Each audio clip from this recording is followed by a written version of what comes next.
උරහිසට මදක් පහළින් දිගු කැරලි කෙස් ඇටිය පීරා කුඩා පෝනිටේලයක් අමාවි බැඳගත්තාය. කළුපාට ඩෙනිම් කලිසමට කහපාට කුර්තා බ්ලවුසයක් හැඳගත් ඇය කුඩා මුළුතැන් ගැට ගියාය. මුළුතැන් ගෙයක් කීවාටයි කුඩා කොටසක් විය. අමාවි සිටින නවාතැනේ තවත් ගැහැණු ළමයින් දෙදෙනෙක්ද විය. ඔවුන් දෙදෙනා සේවය කරන්නේ ඇගලුම් ආයතනයකය. අමාවි මේ නවාතැන සොයාගත්තේ වීණාගේ උදව්වෙනි. එහි තිබුණේ විශාල එක කාමරයක් සහ තවත් කුඩා කොටසක් පමණය.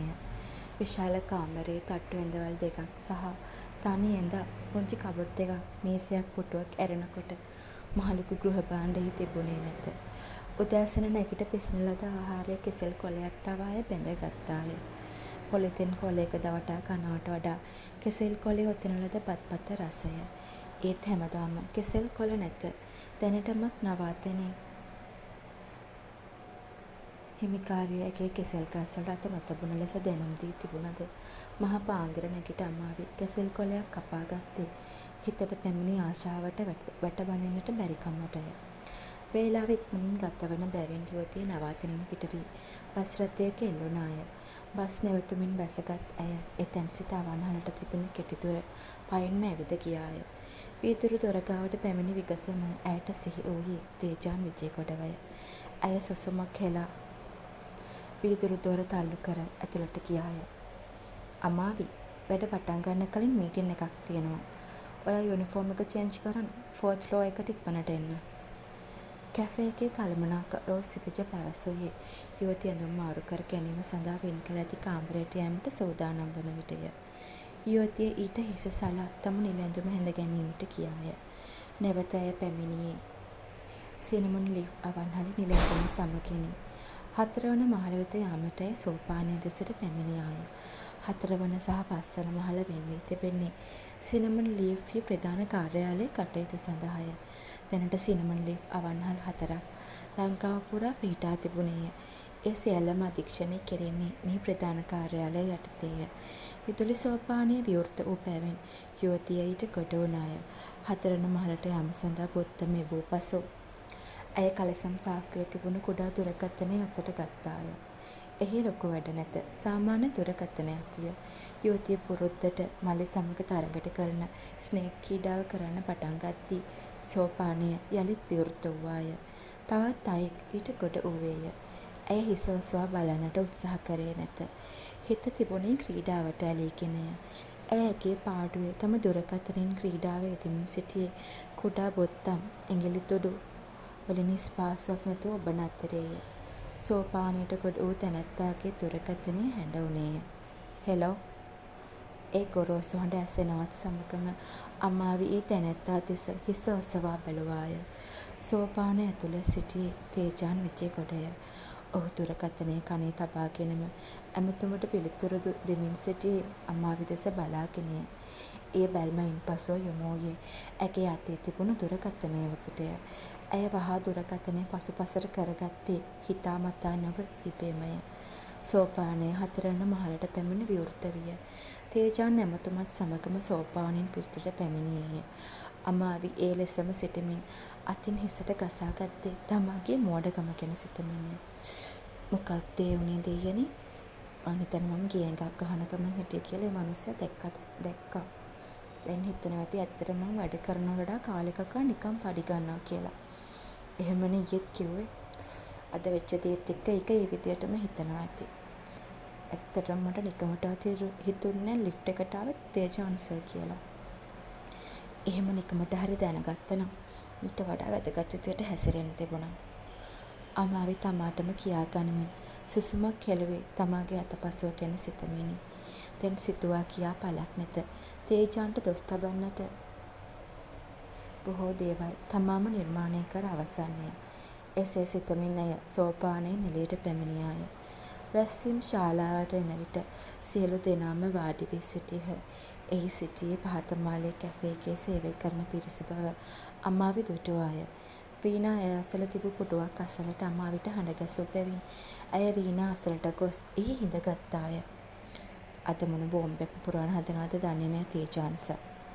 අමාවි ළඟම සිටි හිරුනි පැවසේ පහත් හඬකින්. ඇය දෙස හැරී බැලූ අමාවි සුසුම කෙලා සිහි කරගත්තේ මොහොතකට පෙර සිදු වූ සිදුවීමය. අන්න වසවර්තමාන රාජය එනවා. හිරුනි හැමින් පවසද්දී අමාවියස් යොමු කළේ තේජාන් විජේකොට දිහාවටය. හිරුනි පටබැඳි නමට අමාවිගේ මුහුණට සිනාවක් ආවේ අනාරාධිතවය. ඒ නමම ඔහුට හොඳ වැඩි බව අමාවිට සිතුනේ. තේජාන්ගේ සිනාවක් නොමැති කඩවසම් මුහුණ දෙස බලාගෙනය. ඔහු එන විට අවට කතාබහ නතර වී සියලු දෙනාම සිටගත්හ.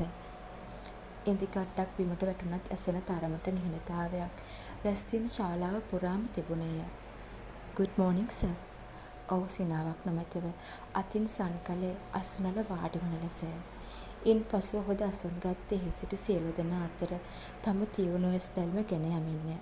එක් මොහොතකදී ඒ බැල්ම අමාවි තූර්ය අසලදී මිලිතත්පර ගණනක් නතර වූවේය. එවිට තේජාන්ගේ බැල්ම වෙනස් විය. ඔහු දසන් තද කරගෙන අහංකාර බැල්මක් ඒ මුහුණට ආරූඪ කරගත්තේය. ඔහුගේ ඇස් අමාවිව ඉලක්ක කරගෙන බලා සිටියදී අමාවි වහා මුහුණ බිමට බර කරගත්තාය. තේජාන් විජේකොට ඔහු ඉදිරියේ තිබූ ෆයිල් කවරය විවෘත කළේය. තත්පර කිහිපයක් ඒ දෙස බලා සිටි ඔහු යලිත් සියලු දෙනා දෙස තම තියුණු බැල්ම නවතා ගත්තේය. "ඊයේ දවසේ කස්ටමර් කම්ප්ලේන්ට්ස් 13ක් ඇවිල්ලා තියෙනවා. මං හිතන්නේ සිනමන් ලීෆ් එකට මෙච්චර කම්ප්ලේන්ට්ස් ආපු පළවෙනි වතාව." තේජාන්ගේ හඬ තරමක් තද ගතියකින් යුක්ත විය. සියලු දෙනාම හිස බිමට බර කරගත්හ. ඒ අතර අමාවිද වීණාද සිටියහ. අමාවිගේ හිතට ඊයේ දැනුණු බරගතිය දැනුත් දැනෙන්නට වද්දී ඇය ඕනෑවටත් වඩා හිස පහත් කළාය. "වෙයිටින් ටයිම් එක වැඩි. ඕඩර්ස් පරක්කොයි. සර්විස් එක ගැන කස්ටමර්ස්ලා very disappointed."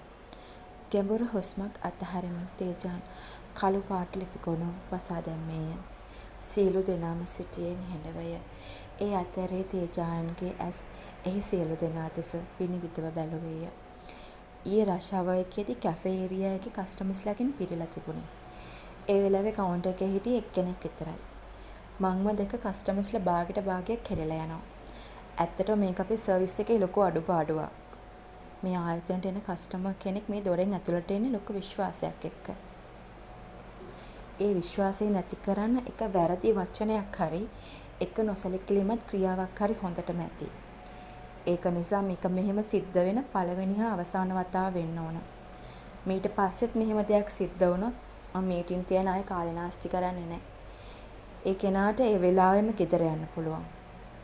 අද ඉඳන් හැමදේම පිළිවෙලට සිද්ධ වෙන්න ඕන. තමන්ගේ වගකීම හරියට ඉෂ්ට කරන්න ඕන. ඒ වගේම මෙතන විනයක් තියෙන්න ඕන. එහෙම නැති කෙනෙක් ඉන්නවා නම් එයාට පුළුවන් අද වුණත් නවතින්න. ඒ මොහොතේ තේජන්ගේ ඇස් නැවතී තිබුණේ අමාවි දෙසේ. ඇය හිස පහත් කරගෙන සිටි බැවින් තේජන්ගේ ඍජු බැල්ම යුවතිය දුටුවේ නැත. "Okay, meeting is over. දැන් හැමෝටම තමන්ගේ වැඩවලට යන්න පුළුවන්. සිතිජ ඇන් ජෝඩ් දෙන්නම මගේ ඔෆිස් එකට එන්න." එසේ පවසමින් තේජාන් තම පුටුවෙන් නැගිට රැස්වීම් ශාලාවෙන් පිටතට ගියේය. ඔහු ඉවතට ගිය පසු රැස්වීම් ශාලාවේ සිටි පිරිස එකිනෙකා හා කතා කරන්න පටන් ගත්දී අම්මාවි වීණා සමකින් පහත මාලේ අවන්හල වෙතට යන්නට සෝපානයට ගොඩ විය. අම්මාවි සුපුරුදු ලෙස ඇගේ කටයුතු සිදු කරමින් සිටියදී කලමනාකර වූ සිතිජ පැමිණියේය. "අම්මාවි, අද ඉඳන් ඔයාගේ ඩියුටි චේන්ජ් වෙනවා. ඔයාට කැෆේ එකේ VIP ඩයිනින් ඒරියා එකයි දෙකම හැන්ඩල් කරන්න වෙනවා." අමාවිගේ ඇස් පුදුමයටත් කලබලයටත් පත් වූවාය. ඇගේ පැහැපත් මුහුණ වෙනස් වන හැටි සිතිජ බලා සිටි ඇස් පිල්ලමක්වත් නොගසාය. "ඔයා දැන් එක වැඩ පටන් ගන්න අමාවි. මේක තේජන්සගේ ඕඩර් එකක්. මට ඔයා වෙනුවෙන් මුකුත්ම කරන්න බෑ. මං දන්නවා මෙතනට වඩා එතන වැඩ කරන්න තියෙන අමාරුව. ඒත් සර්ට ඉහලින් තීරණ ගන්න අපිට බැහැනේ. ඒක නිසා දැන්ම යන්න." "ඒ කියන්නේ ඊයේ වෙච්ච දෙයට කරපු පනිෂ්මන්ට් එකක් මේක. වැඩ මදිවට තවත් වැඩ පටවනවා. මං කොහොමද තැන් දෙකක එකපාර වැඩ කරන්නේ? එතනට වඩා VIP ඒරියා එකේ වැඩ කරන එක කොච්චර අමාරුද? ඊටත් වඩා මහන්සි. එක තැනකට විතරක් දැම්මනම් කමක් නැහැ. හිතාමතාම තැන් දෙකට දාන්න නැතේ මට වැඩ කරන්න හිතාගෙනමද කොහෙද? ඇත්තට මේ මිනිස්සයා නම් මහා පුදුම නපුරු මිනිස්සෙක්. මෙච්චර වැඩ ගොඩක් මට කරන්න පුළුවන්ද දෙයියනේ? පොඩිවත් මනුස්සකමක් නැද්ද?" අමාවි තේජාන් විජේගොඩට හිතින් දොස් නැගුවේ අසරණකමත් තරහවත් මිශ්‍රව ගිය හැඟීමකිනි. ඒ මොහොතේ තේජාන් විජේගොඩ සිටියේ ඔහුගේ කාර්යාල කුටියේය. ඔහුගේ කුටියේ තිබෙන CCTV නිරීක්ෂණ තිරය මත තේජාන්ගේ තියුණුව නැවතී තිබුණේය. අමාවි හා සිතිජ අතර සිදුවන සංවාදය දෙස තෘප්තිමත් බැල්මකින් තේජාන් බලා සිටියේය. ඉන් පසුව තම අසුනේ වාඩි වූ ඔහු උණුසුම් කෝපි කෝප්පය නිවී සැනසිල්ලේ පානය කරන්නට පටන් ගත්තේය.